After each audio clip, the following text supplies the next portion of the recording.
साथियों नमस्कार, आपका हमारे यूट्यूब चैनल पर स्वागत है।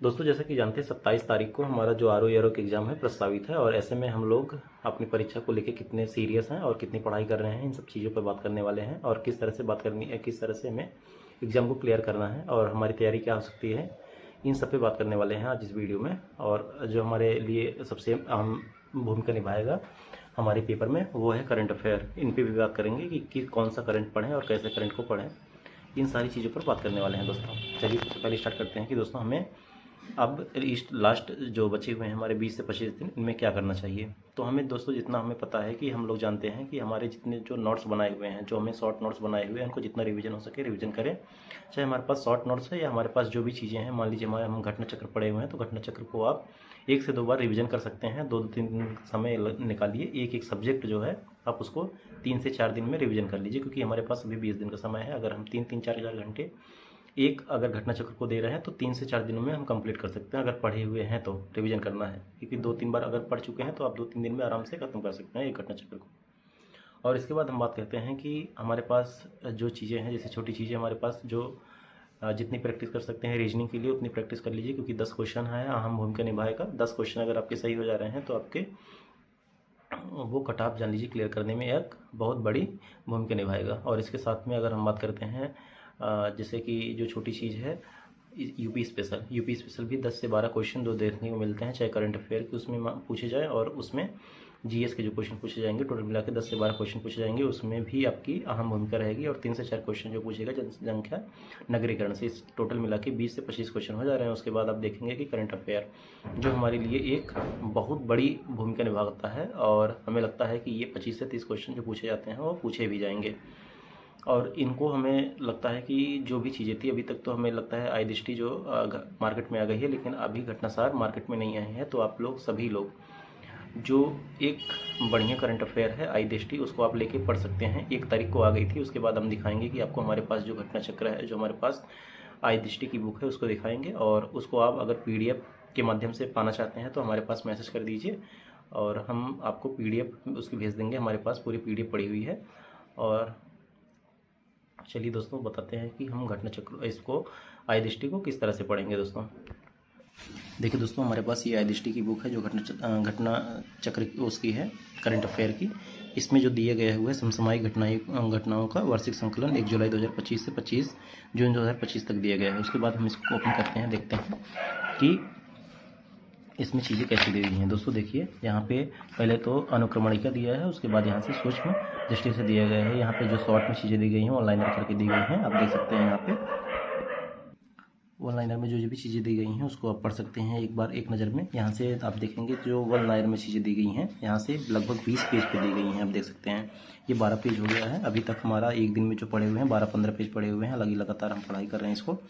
और आप देखेंगे अभी हम आपको पेज खोल के दिखा देते हैं। तो यहाँ से ये 22वां पेज हो गया। उसके बाद आप देखेंगे यहाँ पे 20 पेज तक जो दिए गए हैं ऑनलाइनर क्वेश्चन दिए गए हुए हैं। हर सेक्शन अलग अलग बटे हुए हैं, चाहे आर्थिक परिदृश्य से अलग दिया हुआ है, वैज्ञानिक दृष्टि से अलग दिया हुआ है। और आप देखेंगे राष्ट्रीय और अंतर्राष्ट्रीय अलग अलग जो सेक्शन बटे हुए हैं, इसमें 4-5 सेक्शन करके दिया गया है। उसके बाद आप देखेंगे यहाँ खेल का जो अलग दिया गया है।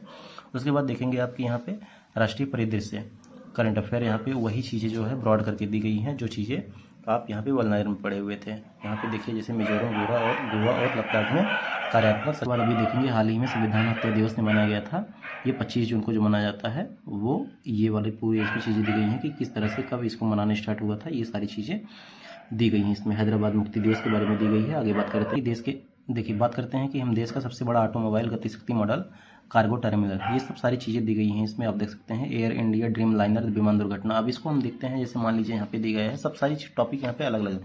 चिनाब रेल विश्व पुल का सर्वाधिक ऊंचा आर्च ब्रिज। अब इसको मैं देखें कैसे पढ़ना है। यहाँ पे देखिए आपको मान लीजिए चिनाब रेलवे पुल भारत के केंद्र शासित प्रदेश जम्मू और कश्मीर के रियासी जिले के में स्थित चिनाब नदी पर बना एक रेलवे पुल है। तो दोस्तों बात करते हैं, आपको इसमें ध्यान क्या देना है कि ये जो सबसे ऊंचा रेलवे आर्च ब्रिज बना है वो कहाँ पे बना हुआ है। सबसे पहले ये ध्यान देना है कि किस प्रदेश में बना है। तो जम्मू कश्मीर के केंद्र शासित प्रदेश में बना हुआ है। और किस नदी पर बना हुआ है, आपको जिला आप भूल भी सकते हैं, जिले की कोई दिक्कत नहीं है, लेकिन आप याद रखना है कि किस नदी पर बनाया गया है। तो चिनाब नदी पर बनाया गया है। कभी स्टेटमेंट में हो सकता है पूछ के दे दे, कभी आपको वलाइनर में भी पूछ सकता है। तो इस तरह से अब देखिए, यह विश्व का सर्वाधिक ऊंचा रेलवे आर्च ब्रिज है। इसकी ऊंचाई 359 मीटर है। इस पुल की कुल लंबाई लगभग 1315 मीटर है। ठीक है, उसके बाद आप देखेंगे कि इसको किसको लिंक करता है, ये सबसे ज़्यादा इंपॉर्टेंट हो जाएगा। उधमपुर श्रीनगर बारामूला रेल लिंक परियोजना का महत्वपूर्ण भाग है। और इसमें देखिए कि यह पुल 8 रिक्टर स्केल तक के भूकंप तथा लगभग 260 किलोमीटर प्रति घंटे की रफ्तार तेज हवाओं का सामना करने में सक्षम है। ठीक है, इतना ही ध्यान देना है, इसमें कुछ नहीं। आप बहुत अगर देखिए, ये तो सबसे पहले ध्यान देना है कि जम्मू कश्मीर में बना है, उसके बाद किस नदी पर बना है ये ध्यान देना है, और इसकी ऊंचाई कितनी है ये भी आप ध्यान रख सकते हैं वैसे। उसके बाद आप देखेंगे कि यहाँ पे स्मरणीय तथ्य कुछ दिया गया है और उसको ध्यान देंगे। देखिए, ये नरेंद्र मोदी द्वारा उद्घाटन किया गया है चिनाब रेल का, इसको ध्यान रखना है। उसके बाद इस पुल को कोंकण रेलवे कॉरपोरेशन और भारतीय संस्थानों जैसे IIT तथा भारतीय रक्षा अनुसंधान विकास संगठन DRDO के सहयोग से निर्मित किया गया, ये भी ध्यान देना है। ठीक है, उसके बाद आप देख सकते हैं यहाँ पे जो पुल में स्ट्रक्चरल स्टील का प्रयोग किया गया है, जिसमें 10 डिग्री से लेकर 40 डिग्री सेल्सियस तक का तापमान सहन कर सकता है। उसके बाद यहाँ पे आप देख सकते हैं कि चिनाब रेल पुल 1486 करोड़ रुपए की लागत से बना हुआ है। उसके बाद यहाँ पे आप देखेंगे कि चिनाब रेल पुल एफिल टावर से लगभग 35 मीटर अधिक ऊंचा है। ये देखिए, ये ध्यान देने वाली बात है कि एफिल टावर जो है उससे 35 मीटर जो है यह रेलवे ब्रिज अधिक ऊंचा है। ठीक है, और इसकी बात करते हैं, वर्ष 2003 में तत्कालीन प्रधानमंत्री अटल बिहारी वाजपेयी की सरकार द्वारा इस ब्रिज को बनाने की मंजूरी प्रदान की गई थी। और ध्यातव्य है कि इसी दिन प्रधानमंत्री मोदी ने भारत के पहले केबल स्टे रेल अंजी ब्रिज का भी उद्घाटन किया था।